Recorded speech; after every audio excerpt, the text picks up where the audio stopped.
yes, parents, this is a kind of universal struggle. It is really hard to raise healthy eaters in today's world. And the book was my attempt to kind of help parents understand why and give them tips, and then also talk about how we might change this environment that's so hard to raise healthy eaters in. So, Bettina, I got this advice when my boys were really young, because at some point I feel like my husband and I were eating one meal, my younger son was eating something else, the older son, and I thought, we are not short order cooks. Yeah. This is one meal and one meal. This is what we're eating. You don't like it, too bad. Is that bad? No, that is actually excellent advice. I think short order cooking is really common. I know I fell into that trap when my kids were little, but it really kind of takes away the potential of a family meal. The family meal is like a kind of learning lab where kids can watch what their parents are doing and sort of slowly at their own pace learn to try new foods and hopefully like new foods.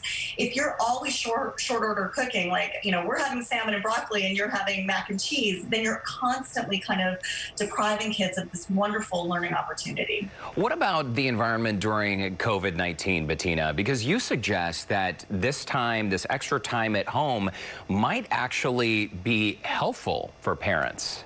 Yes, I mean, I never want to say there's a silver lining about this pandemic, which is obviously horrible. But, one consequence is we are all eating together a whole lot more often than we ever did. And, pre-pandemic and post-pandemic, parents are working outside the home, kids are really busy with their activities. It can be really, really challenging to sit down together to a meal. But right now, we're getting that opportunity multiple times a day, typically, and certainly usually dinner. And as I said, we know from studies that kids actually do model their eating behavior on the trusted adults in their life. There's this really funny study I read where kids were given this completely weird looking food. It was like bright blue porridge. And if they saw a trusted adult, like a parent or a teacher, eating it happily, they were much more likely to try it. And so it just shows you, if we can all sit together and break bread together and eating the same meal together, that's kind of the ideal learning ground for kids to expand their palates. I think it's so important. The family dinner table is so important on so many levels. I also think the world that our kids are growing up in today is so much different than we were growing up, where there's cooking shows and there's kids on cooking shows. And so there's a lot more accessibility to get our kids cooking and kind of trying things. I mean, I think about eating sushi. I probably didn't do that until I was in college or something, and our kids are eating it a lot younger. So the experience of involving them in making the meal, do you feel like that's something that is helping them with better eating habits? Oh, definitely. I mean, for one thing, cooking is just like a super important life skill. If you don't know how to cook, you are always going to be dependent on restaurants to feed you or prepared food. And while that stuff tastes great, it's often not the healthiest. So, you really want to know how to cook.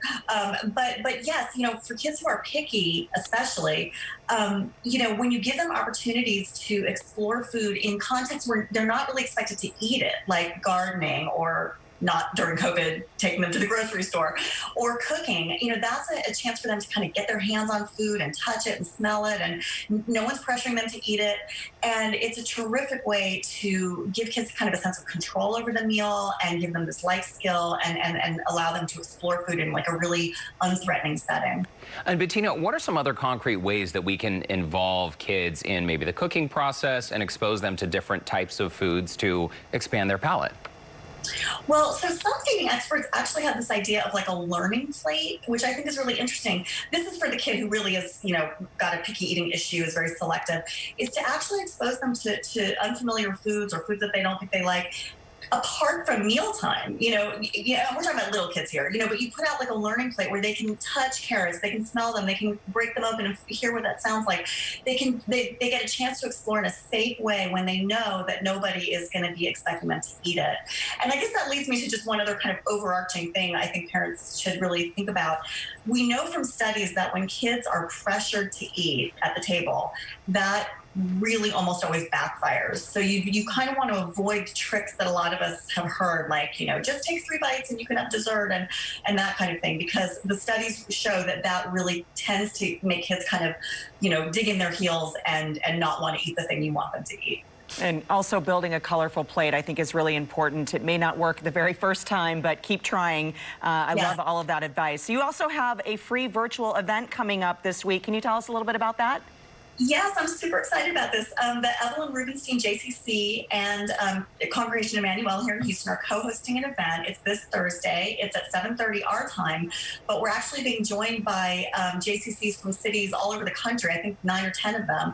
And so it's going to be a super fun night. I think we're going to talk about kid food. We're going to talk about these challenges that parents face, and hopefully also spur a little bit of activism. You know, to encourage parents to do what they can to improve their kids' environment at school when school starts again, and all of those things. All right, Bettina Elias-Siegel. The book is called Kid Food. Congratulations, and thanks for your time today on Houston Life. Thank you so much for having me. This was great. Appreciate it. And we've shared a link in the Scene on Houston Life section of our website if you'd like to register for that event there. Thanks again. And we will be right back with a look at what's coming up on Channel 2 News at 4. Don't go away.